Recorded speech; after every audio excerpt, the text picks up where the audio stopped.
encontro agora, sentando assim combinando um pouco de fora, e ninguém me deseja. É grande o meu sofrimento, pois o meu alimento é o que dos porcos soleja. Estou colhendo aquilo que plantei, pois quem me amava muito abandonei, tornei diferente. O dinheiro que eu tinha, a herança que era minha, gastei absolutamente.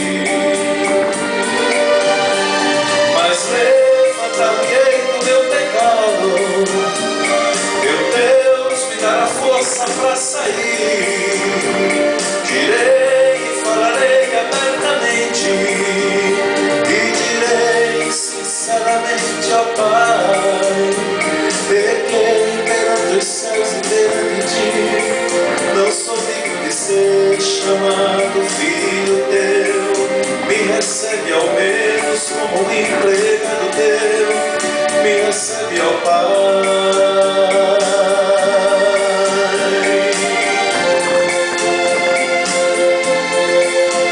E o filho, levantando de seu pecado, foi ter com seu pai. Estou colhendo aquilo que plantei, pois quem me amava muito abandonei, tornei-me diferente.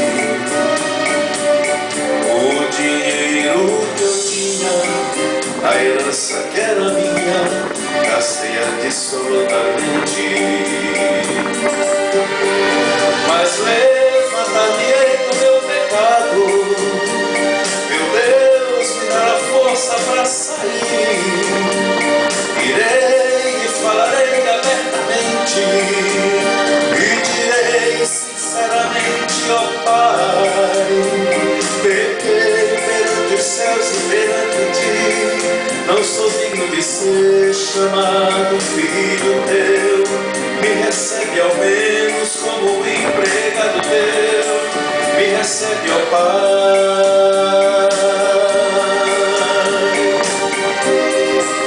Me recebe ao Pai, me recebe ao Pai.